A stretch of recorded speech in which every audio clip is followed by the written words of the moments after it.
disillusioned by the changes he saw in Maria, Dickens creates one of his most humorous characters, for, like Flora, Maria was a prisoner to her youthful self. In a sense, every character in this book is a prisoner of him or herself. There is a long chain of prisoners who, in their turn, imprison those nearest to them. Dorrit suppresses the freedom of Little Dorrit by relying on her for everything. Even the great Mr. Merdle is a prisoner of the very society he has helped, as a great financier, to perpetuate. Arthur, the self-deprecating hero of the novel, is another man trapped within himself. He is dominated by Mrs. Clennam. His youth was destroyed by her perverted religion, and his young manhood wasted working in the stultifying family business abroad. He returns to England an empty, submissive shell. All spontaneity gone.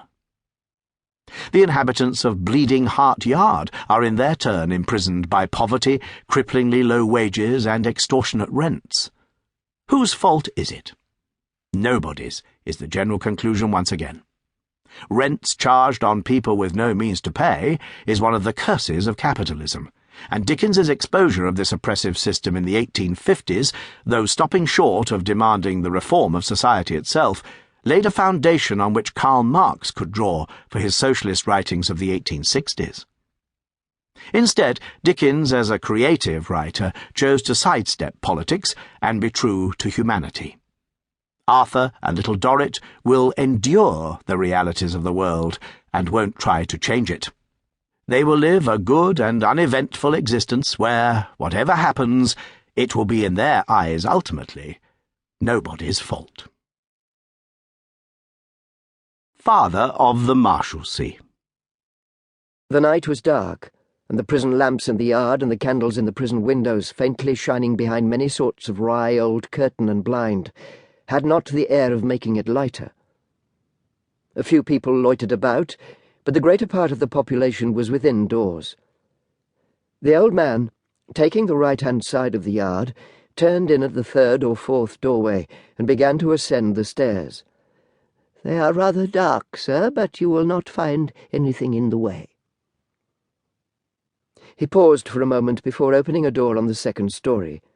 He had no sooner turned the handle than the visitor saw Little Dorrit, and saw the reason of her setting so much store by dining alone.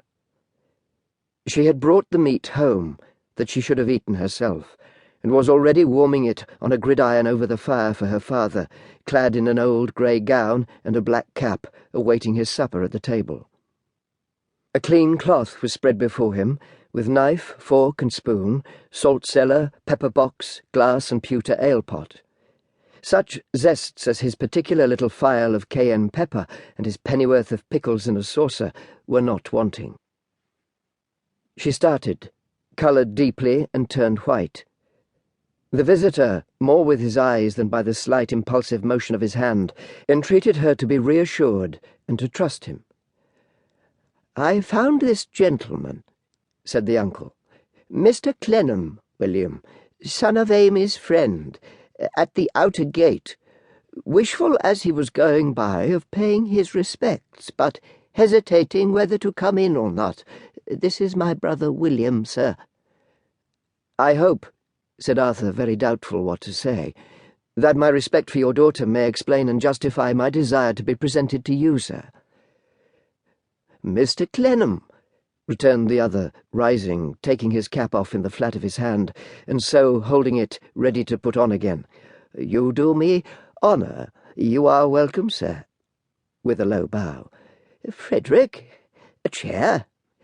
Pray, sit down, Mr. Clennam." He put his black cap on again, as he had taken it off, and resumed his own seat. There was a wonderful air of benignity and patronage in his manner, with which he received the collegians. These were the ceremonies with which he received the collegians.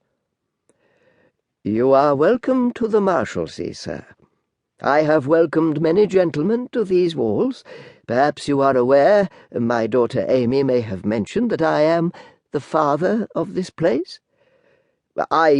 So I have understood," said Arthur, dashing at the assertion.